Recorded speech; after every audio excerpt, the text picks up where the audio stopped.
শুনুন,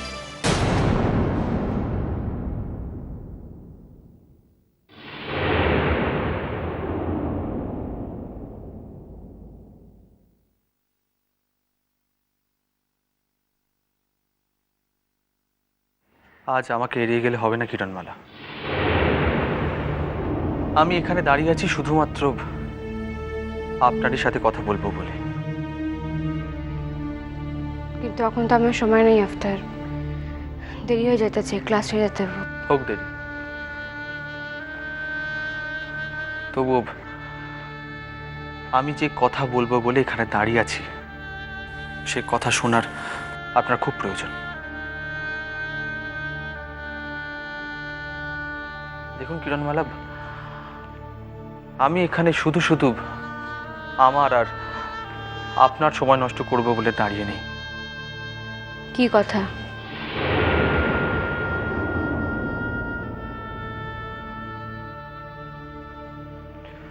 দেখুন,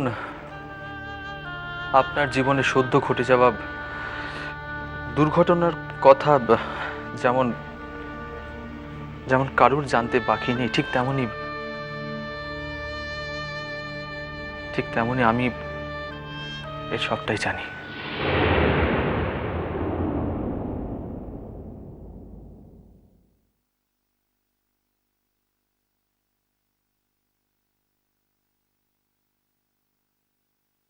এই কথা আপনার?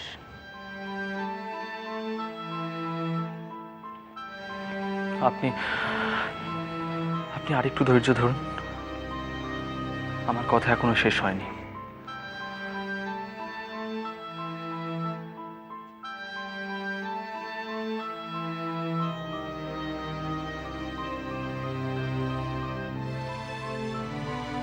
শুনুন কিরণমালা, অন্যেরা এই ঘটনার নিরিখে আপনাকে যে চোখে দেখছে, দয়া করে আমাকে আমাকে সেই তালিকায় ফেলবেন না।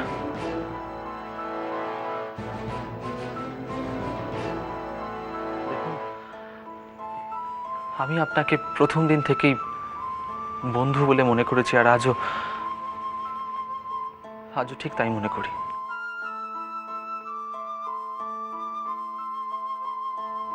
ধন্যবাদ, কিন্তু এখন আমার এই কথাগুলি চাই না।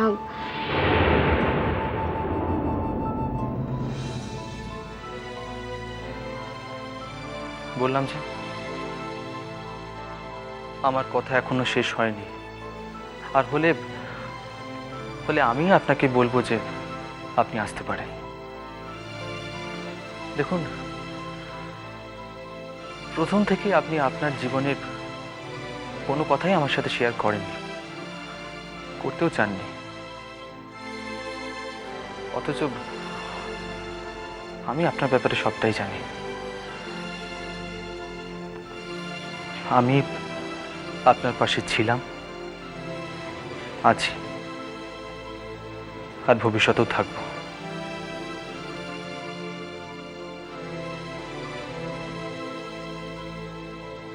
শুধু আরেকটা কথা বলার আছে আপনাকে।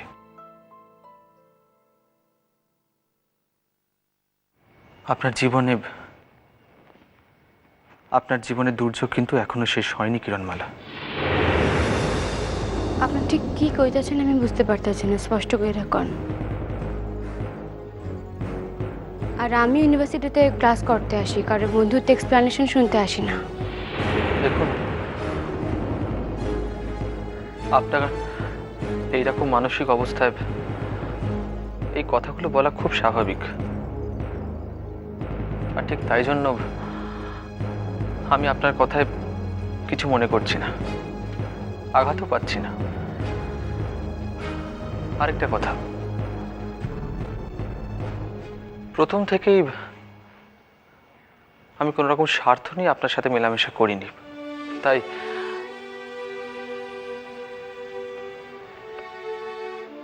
স্বার্থে আঘাত লাগারও কোনো কারণ নেই। কিন্তু আরেকটা কথা আপনার জানা প্রয়োজন, আপনি আমাদের সকলের প্রিয় এসসি স্যারকে বাঁচান।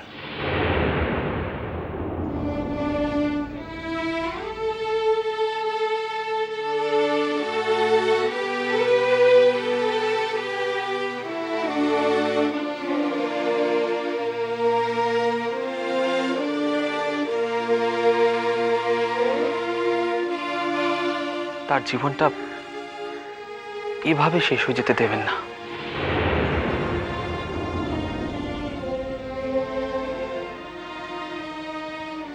ঠিক বুঝলাম না।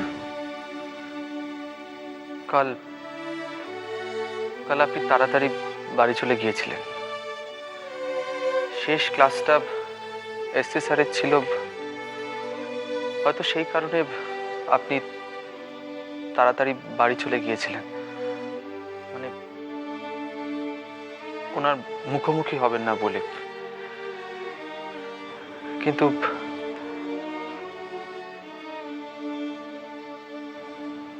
কিন্তু আপনি থাকলে বোধহয়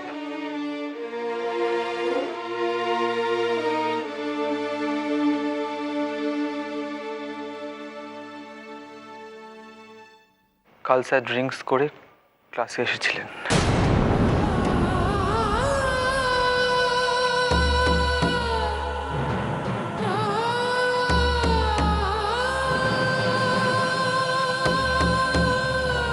কি?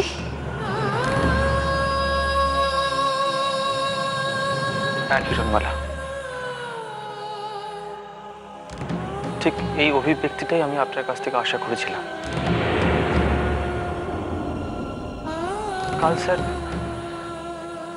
কাল স্যার এমন অবস্থায় ক্লাসে এসেছিলেন যে ঠিক করে তাকাতেও অবধি পাচ্ছিলেন না। অসংলগ্ন কথা বলছিলেন, কান্নাকাটি করছিলেন। আর কিছু ছাত্রী ভয় পেয়ে অথরিটিকে জানায়। স্যারকে ক্লাস থেকে সরিয়ে নিয়ে যাওয়া হয়। আপনি আপনি এবার নিশ্চয়ই বুঝতে পারছেন যে এই বিষয়টা নিয়ে কি মারাত্মক জলঘোলা হবে। আর এরপর স্যারের চাকরিটা থাকবে কিনা সে নিয়ে একটা প্রশ্ন থেকে যাচ্ছে কিরণমালা। সে দায়িত্ব তার নিজেরই। তিনি কিভাবে তার জীবনখান কাটাইবেন সেটা তারই ভাবতে হইব। কিরণমালা, আমি ভাবতেও পারছি না আপনি ওনার বিষয়ে এতটা উদাসীন হতে পারেন। দেখুন, ওনাকে হারালে ওনার একার ক্ষতি নয় কিরণমালা, এটা এটা আমার, আপনার, আমাদের সবার ক্ষতি। এটা একটা জাতীয় ক্ষতি হবে।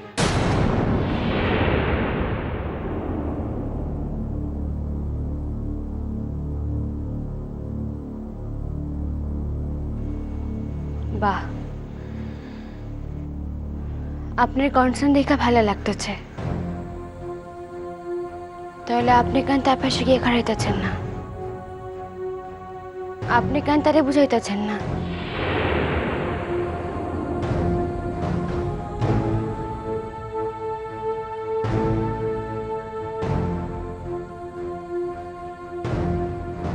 যে অনুরোধ আপনি আমারে করতে আসছেন সেই কামখান আপনি কেন করতেছেন না আফতার?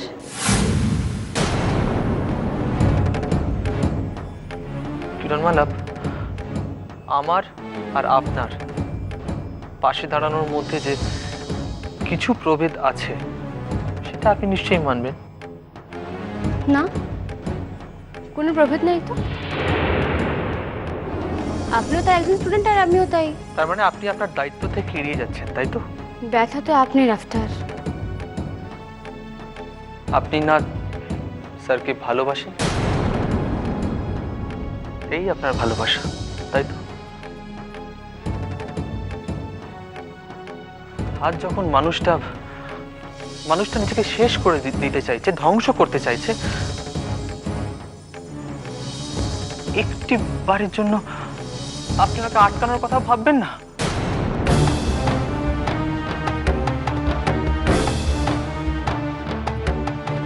ভালোবাসা নয়, আপনার কাছে বোধহয় বিয়েটাই সব ছিল, জানেন? আর আপনার একটা স্বার্থে আঘাত লেগেছে বলে আপনি এতটাই ভেঙে পড়েছেন যে মানুষটা ধ্বংস হয়ে গেলেও আপনার কিছু যায় আসে না।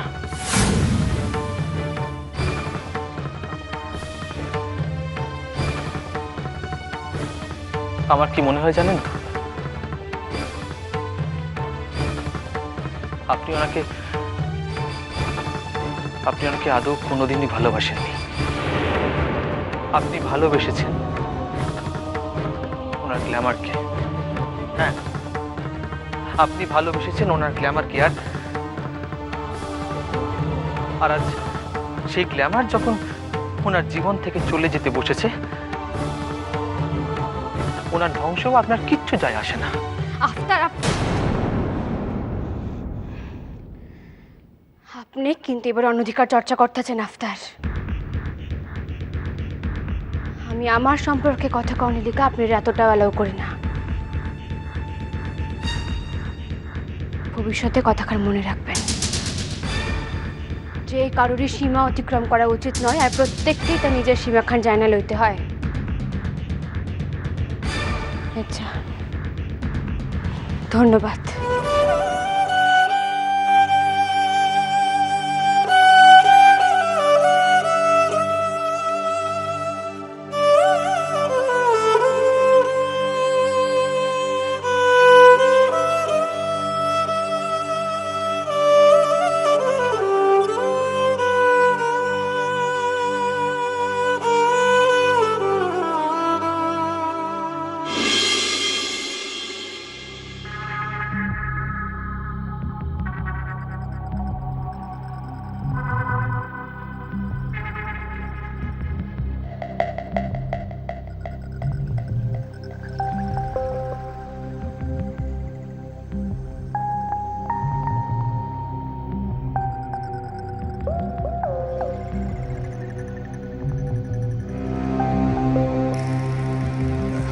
নার্গিস, হ্যাঁ, কিছু ঠিক হইল? এর লিগাই তো খাড়াই আছি। নার্গিস, আমারে তুমি 2টা দিন সময় দাও, শুধাই 2টা দিন। আমি অপেক্ষা কইরা আছি। ও সেই তো, ইয়ার তোমারে কি কমু, আমি তো মনে করতেছি আমার বহু জন্মের ভাগ্য। আর আমিও তো মনে করি ওই আমার শেষ গন্তব্য। কথাখানের মানে? আমিও তো মেলাই দেখলাম, মেলা অভিজ্ঞতাও হইল। আমি কইলাম না আপনার আগের দিন যে এইবার আমি একটু থিতু হইতে চাই। ও বুঝতে পারছি নার্গিস। দেখো তো, আর আমি যে লিগা মনে মনে কত অস্থির হয়ে আছি তুমি ভাবতে পারবে না। দেখো, ওই মায়া মানুষের তাড়াতে পারলে, মানে যত শীঘ্র সম্ভব তাড়াইতে পারলে, আরে আমি তো ছুতা খুঁজতে আছি। কারণে অকারণে এর পাশায় লাত মারলে আর কয়দিন থাকবো? হ্যাঁ নাকি এর লিগাই করতেছি। দেখো, তোমার লগে থাকুনের লিগা আমি কি না করতে পারি কও দেখি। না মানে দেখো, তুমি যখন আমার শাদিয়ালা বিবি আছিলা, তখন তো তোমার লগে থাকতে পারি নাই, বুঝলে না? আমি ওই স্বামী স্ত্রী হইয়া থাকুনের কথা কইতেছি আর কি।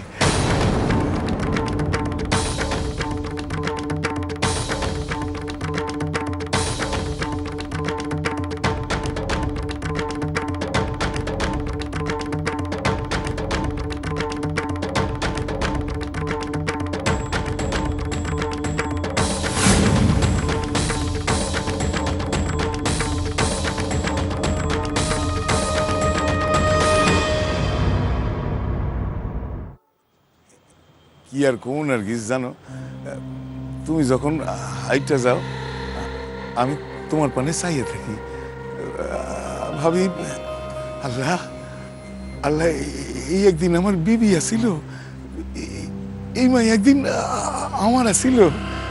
জানো, বুকের ভিতরখান না কেমন কেমন শিরশিরাইয়া ওঠে, কেমন কেমন যে করে।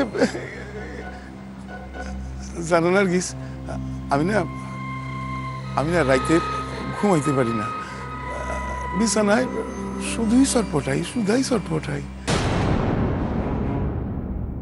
শালি না, তসলিমার কথা কই আর কি। হে শালি দেখি রাইতেও আমার উপর নজরদারি করি, আমার ঘুম আসে না, আমি খালি বিছানায় এই পাশ করি ওই পাশ করি। হ্যাঁ আবার জিগায় কি হইলো, শরীর খান খারাপ হইল নাকি? শালি দেখি আবার আমার গায়ে হাত দিয়ে জ্বর দেখে।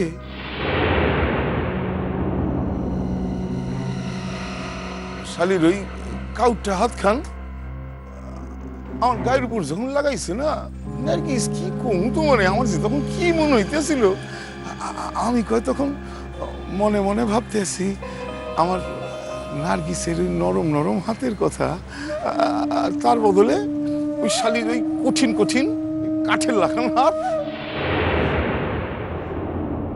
নার্গিস, তোমারও নির্যশ আমার কথা ভাইবা রাইতে ঘুমাইতেছে না, তাই না? সত্যই